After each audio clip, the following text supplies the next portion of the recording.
This is the state of the world. Catalytic conversations with leaders who are reinventing the web and building trusted technologies for the future of humanity. Brought to you by EXO, the Internet of Impact. So, welcome, Paul. It's fantastic to have you on the show. We go back a long ways and have had many conversations over the years. Maybe if we can just kick off with you giving a short introduction to yourself for those people who don't know you. Yeah, absolutely. Hi, everyone. And hi, Sean. Really great to be on the show today. My name is Paul Kohlhaas. I'm originally an economist by training. Got very interested in the world of biotech and pharma during high school, actually. So I was a part of a few biohacking communities, then studied economics, and got quite involved in the open source blockchain space in late 2013, mid 2014. Sean and I then went on and finished my studies off in South Africa and founded a company called Blinum Labs. We were one of the first Ethereum development companies, kind of building products and helping companies build products in this new open and exciting world of Web3. And then Sean and I actually met together through my work there when him and his company Trust Lab were building a project for UNICEF that was very early on creating digital identities actually for children in townships in Cape Town, South Africa. And yeah, then I worked at Consensus for just over a year, and then went on to found a company called Molecule in mid 2018, where we're helping create markets that can bring therapeutics to patients in a more open and accessible way than is the case today. Fantastic. So yeah, so we've had an opportunity to have lots of conversations, and we speak fairly regularly. We don't often sort of get to pause for a few minutes and maybe just think about, of all the things that interest us and all the things we're working on, what is it that is top of mind right now about the state of the world? So what are those kind of early signs, the things you wake up in the morning and go, oh, something's changed or something's worrying me about the state of the world, that sometimes indicate to us there's a tipping point coming. And if we can see it coming, we can perhaps do more to respond to that. Yeah, so at Molecule, one of the core things that we do is we engage a lot of universities and researchers that work in labs all across the world that are really trying to bring change and innovation to the world in fields that are important to them. And now this goes from developing new cancer therapeutics to thinking about how we age as people. And so we talk a lot to researchers, and obviously at the heart of what these researchers are trying to do are really to help patients lead longer and happier lives. And what we find time and time again is that these researchers are stuck in innovation paradigms that in many cases are 30, 40, 50 years old, and that are really struggling to adopt and to achieve what they set out to do. So there's an enormous funding gap actually in biotech research, and specifically in the academic stages, that is called the Valley of Death, where just a lot of research actually never makes it out of academia. Some of the researchers that we talk to anecdotally spend 80% of their time writing grant applications so that they can get funding to develop new cool things, and then 20% of their time actually doing the research. And then if the research does make it out, it's very quickly commercialized in typical biotech VC models, where those investors want to see a 10x, 100x, 1000x returns. And that's one of the core reasons why medicine has become more and more expensive over the years. So that's one thing that really that excites me about the work that I do. And I think the time is ripe for change. There's been a huge craze in let's say in the NFT art world recently, and it's actually just continuing. And now there's lots of musicians that are adopting these new NFT-based funding models to really help create in a more efficient way. And so I think that's really cool. It's really cool that artists on Instagram or in the many mediums that they use can quickly get funding for their work. But something that really excites me is what if we could do the same thing for researchers across the world? What if we could ensure that someone who is developing an exciting new therapeutic can, within yeah, within kind of as easy as it is to list an OpenSea, an NFT on OpenSea and sell that, can actually sell and transact in their research.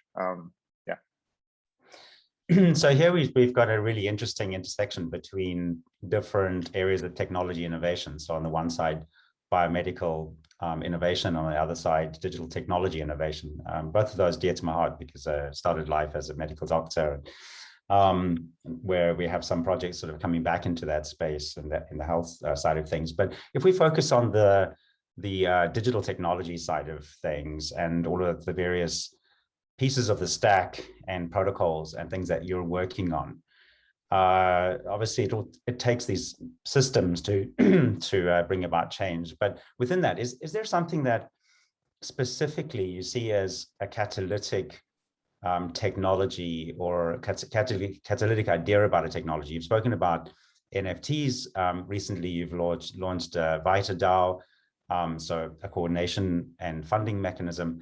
What in all of this is like the magic sauce that has the true potential to create sort of Earth state type changes? I actually think with all of these technologies, the magic sauce is community.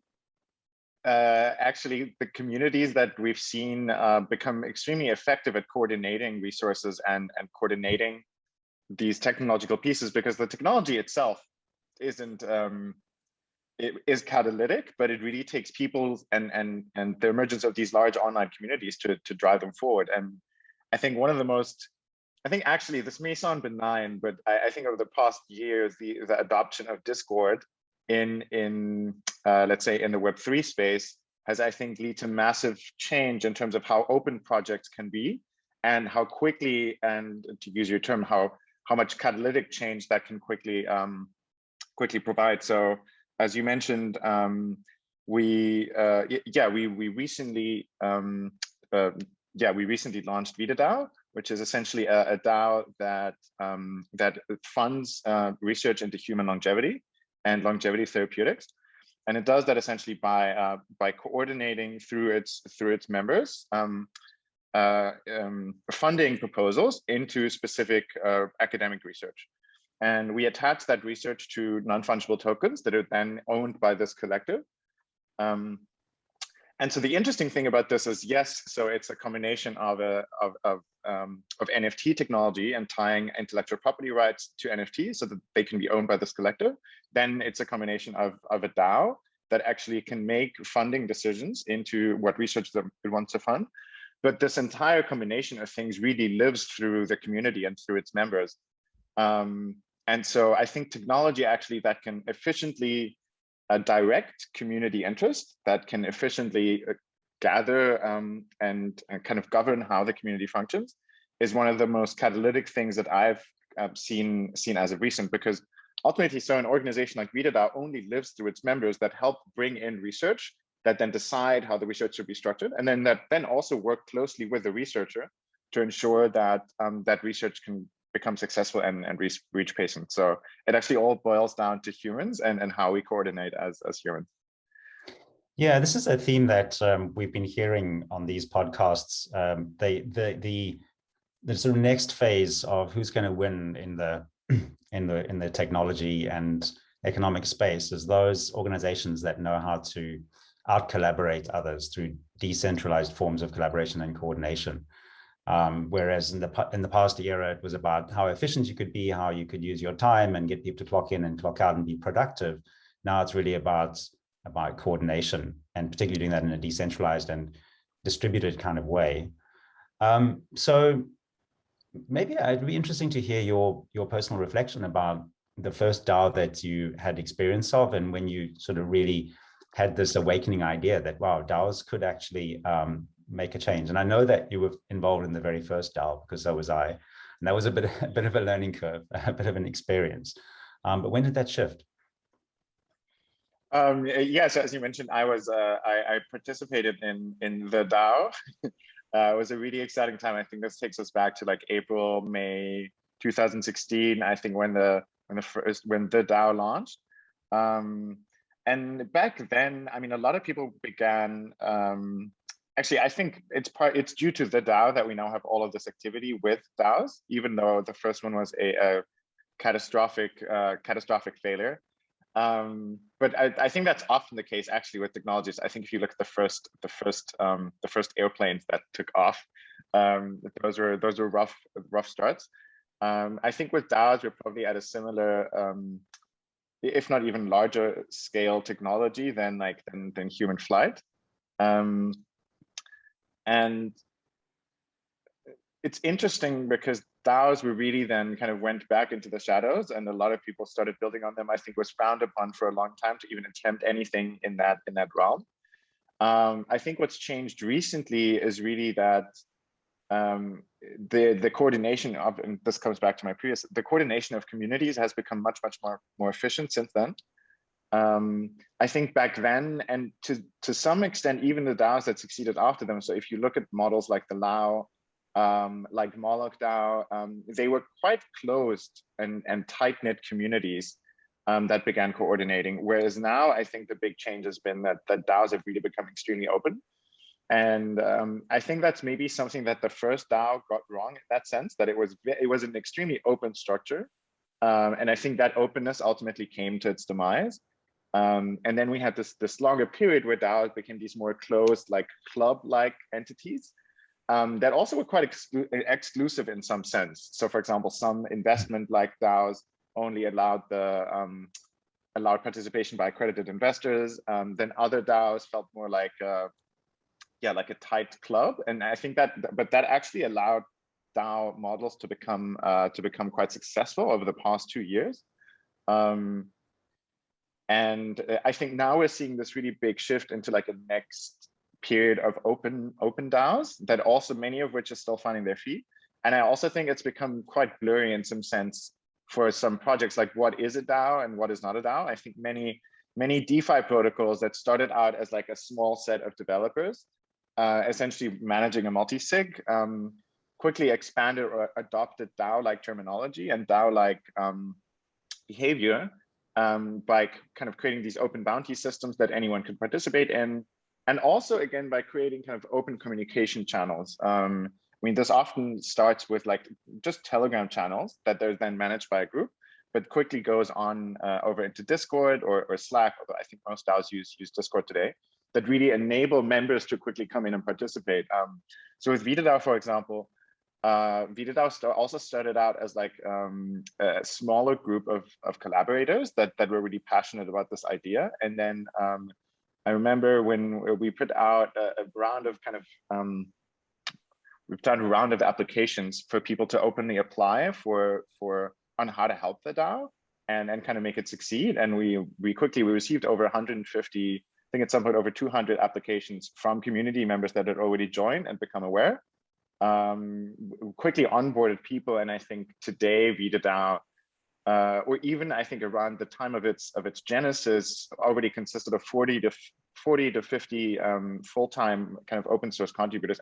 Sorry, not full-time, but part-time open source contributors that didn't have a contract. That were, I mean, it formed as a pure collective in that sense, and I think that's a catalyst for real change, being able to unite people and people feeling empowered. I think the other big thing maybe for DAOs is to feel about empowerment, because if I come into a project and I know, okay, this project has a team of 5 people running it and they have one open position, and that doesn't feel very empowering, because then I'm like, okay, I'm a user, I can use your product. Whereas most DAOs, I think that you launch in an open way are in essence immediately owned by the community. And I think that immediate sense of ownership, hey, I can join this project that I only learned about 3 hours ago and find something valuable to do. And 2 weeks later, I'm kind of part of the core contributors. It takes a certain level of trust from people.